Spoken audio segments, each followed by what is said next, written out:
जय हिंद। आप सभी का सक्षम कोचिंग क्लासेस में स्वागत है।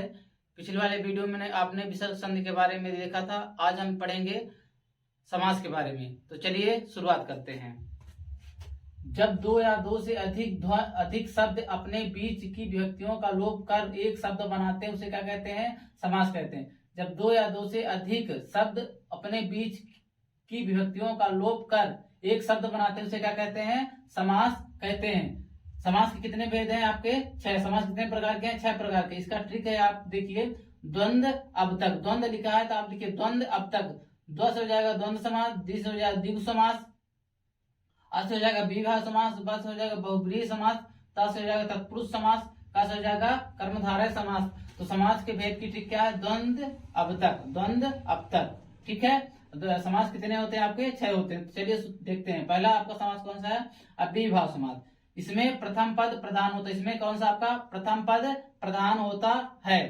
अगर ये समझ में आता, आप इसकी ट्रिक देखिए। अगर शब्द में उपसर्ग लगा हो, अगर कोई शब्द है उसके पहले उपसर्ग लगा हो तो कौन सा समास है? द्विभाव समास। जैसे देखिए यथा शक्ति, यथा क्या आपका है? उपसर्ग है। जैसे प्रतिदिन, प्रतिदिन यानी प्रति क्या है आपका? उपसर्ग है। आमरण, आ आपका क्या है? उपसर्ग है। रातों रात, ठीक है, तो ये क्या है आपको? उपसर्ग है। प्रतिकूल, प्रतिकूल, ठीक है ना, ये भी क्या है? आपको उपसर्ग है। प्रति शुरू में लगा है, प्रति प्रति क्या? उपसर्ग। तो जिसमें क्या है? जिसमें आपका अगर शब्द में उपसर्ग लगा हो, ठीक है, वह क्या है? कौन सा समास है आपका? अव्ययीभाव समास। जैसे यथाशक्ति, प्रतिदिन, आजन्म, आमरण, प्रतिदिन, रातों रात। ठीक है। अगला देखते हैं द्वंद्व समास। इस समास में दो पद प्रधान होते हैं। इसमें कौन कितने पद प्रधान होते हैं? 2 पद प्रधान होते हैं। इसकी ट्रिक क्या है? इस समास का विग्रह करने पर बीच में और आता है। ठीक है। द्वंद्व समास है ना, यदि किसी के बीच लड़ाई झगड़े वाली बात हो रही है, द्वंद्व समास में क्या है? जब दो लोगों के बीच लड़ाई झगड़ा होता है तो तीसरा कोई क्या आता है? बचाने आता है ना। और ठीक है, इस समास में विग्रह करने की बीच की बात की गई है ना। इस समास में विग्रह करने पर बीच में क्या आता है आपका? और आता है। जैसे देखिए राधा कृष्ण, राधा और कृष्ण, राजा रानी, राजा और रानी। यहाँ आपका हो जाएगा भाई, भाई बहन। ठीक है, तो यहाँ हो जाएगा आपका क्या? भाई और बहन, भाई और बहन, भाई और क्या हो जाएगा? बहन हो जाएगा। ठीक है। तो द्वंद्व समास में क्या है? इस समास में विग्रह करने पर बीच में क्या आता है? और आता है ना। द्वंद्व में आप देख रहे हैं द्वंद्व शब्द से लग रहा है लड़ाई झगड़े वाला है ना। द्वंद्व के बीच क्या आता है आपका? और। ठीक है। तो राधा कृष्ण, राधा और कृष्ण, राजा रानी में राजा और रानी, भाई बहन में भाई और बहन। अब तीसरा देखते हैं द्विगु समास। द्विगु समास में क्या है आपका? द्विगु समास में पूर्व पद संख्यावाचक होता है। द्विगु समास में क्या होता है? पूर्व पद, जो पहला पद है, क्या है आपका? संख्यावाचक होता है। जैसे नवग्रह यानी 9 ग्रह का समूह। यहाँ आपका नव यानी 9 आपकी संख्या का बोध हो रहा है, तो 9 ग्रह यानी 9 ग्रहों का समूह। तो द्विगु समास में क्या है? संख्यावाचक। पहला पद क्या होता है? संख्यावाचक होता है। 9 ग्रह यानी 9 ग्रहों का समूह, तिरंगा यानी 3 रंगों का समूह। इसमें क्या है? पहले आप देखो, पहला पद जो है शुरू वाला पद है उसमें क्या है? संख्या का बोध हो रहा है। 9 ग्रह में 9 ग्रहों का समूह, तिरंगा में 3 रंगों का समूह। अब देखते हैं अगला आपका समास कौन सा है? कर्मधारय समास। कर्मधारय समास में कर्म को धारण करने वाला है ना, कर्म धारण करने वाला अर्थात विशेषण। ठीक है। इसमें क्या है? कर्मधारय समास में किसी दूसरे की क्या की जाती है? विशेषता बताई जाती है। कर्मधारय समास में क्या होता है? किसी दूसरे की विशेषता बताई जाती है। जैसे चरण कमल यानी चरण है जो कमल, यानी चरण के समान कमल। ठीक है। चरण कमल यानी चरण के समान कमल। इसमें किसी का क्या है? चरण की विशेषता सब बताई जा रही। कैसे? वह किसके समान है आपका? कमल के समान है। इसमें देखिए महादेव यानी महान है जो देव। महादेव यानी क्या होगा आपका? महान है जो देव। महादेव यानी क्या होगा आपका? महान है जो देव, यानी देव क्या है? बहुत ही महान। इसमें क्या हो रहा है? देव की विशेषता बताई जा रही। क्या है? वो बहुत महान है। अब देखिए मंद बुद्धि, मंद है जो बुद्धि, यानी बुद्धि कैसी है आपका?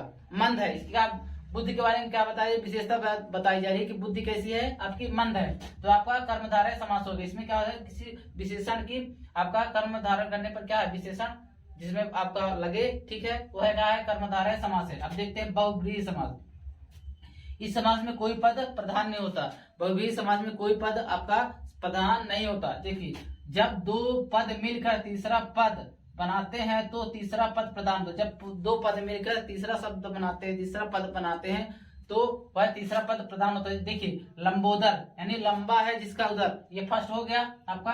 लंबा है जिसका उदर अर्थात क्या होगा? गणेश, यानी तीसरे में तीसरा पद आपका प्रधान हो रहा है, यानी गणेश जी। लंबोदर यानी लंबा है जिसका उदर अर्थात गणेश जी।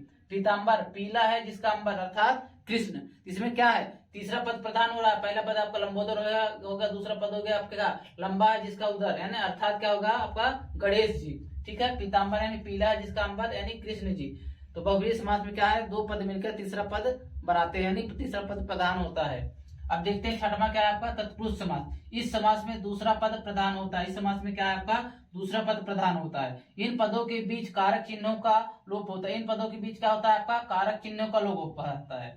तत्पुरुष समास में क्या होता है, तत्पुरुष समास में पदों के बीच क्या होता है, कारक चिन्हों का लोप होता है। देखिए राजकुमार, राजा का कुमार, ठीक है ना, राजकुमार क्या है, राजा का कुमार। ठीक है, राज का कुमार, राजकुमार मीन्स क्या होगा, राज का कुमार। देखिए करुण पूर्ण, ठीक है, तो यहाँ क्या होगा, करुणा पूर्ण, करुणा से पूर्ण। यहाँ क्या है आपका, इसमें क्या आ रहा है, कारक चिन्ह का हो रहा है आपका लोप। ठीक है ना, राज का कुमार यानी राजकुमार। ठीक है, करुणा से पूर्ण यानी करुण पूर्ण। ठीक है ना, करुणा पूर्ण, करुणा से पूर्ण यानी करुण पूर्ण। राजा का पुत्र यानी राजपुत्र, राजा का पुत्र यानी राजपुत्र। इसमें देखिए कारक आ रहे हैं लेकिन कारक चिन्ह का यहाँ लोप हो रहा है। राज का कुमार यानी राजकुमार, करुणा से पूर्ण यानी करुणा पूर्ण, राजा का पुत्र यानी राजपुत्र। इसको एक बार रिवीजन फिर कर लेते हैं। अभिभा समास में क्या आता है, प्रथम पद प्रधान होता है। इसमें क्या है, जो सब इसमें क्या है, उपसर्ग लगा, अगर शब्द में उपसर्ग लगा हुआ कौन सा समास आपका, अभिभा समास। जैसे प्रतिदिन, यथाशक्ति, आजम, आमरण, रातों रात। दोनों समास में क्या होता है, इस समास में दोनों पद क्या होते हैं, प्रधान होते हैं। इसमें क्या इसका समास विग्रह करने पर और आता है। ठीक है, जैसे राधा कृष्ण, राधा और कृष्ण, भाई बहन, भाई और बहन। ठीक है, राजा रानी, राजा और रानी। द्विगु समास में क्या होता है, इस समास में द्विगु समास में प्रथम पद क्या होता है, संख्यावाचक होता है। द्विगु समास में प्रथम पद क्या होता है आपका, संख्यावाचक। जैसे नौ ग्रहों का समूह। ठीक है, तिरंगा, 3 अंगों का समूह। कर्मधारय समास में क्या है, इसमें विशेषता बताई जाती है किसी की। ठीक है, जैसे चरण कमल, चरण है जो कमल यानी चरण के समान कमल। महादेव, महान है जो देव। बहुव्रीहि समास में क्या है, दो पद मिलकर तीसरा पद क्या है, प्रधान होता है। दो पद मिलकर तीसरा पद बनाते हैं। जैसे लंबोदर, लंबा है जिसका उदर। तत्पुरुष समास, इस समास में क्या दूसरा पद प्रधान होता है। इसमें क्या कारक चिन्हों का लोप होता है। जैसे राजा का कुमार यानी राजकुमार। ठीक है, करुण से पूर्ण यानी करुणापूर्ण। राजा का पुत्र यानी राजपुत्र। तो ये रहा आपका समास। अगर आप सभी को वीडियो अच्छा लगा तो लाइक, सब्सक्राइब, शेयर जरूर करिए। आप सभी का धन्यवाद।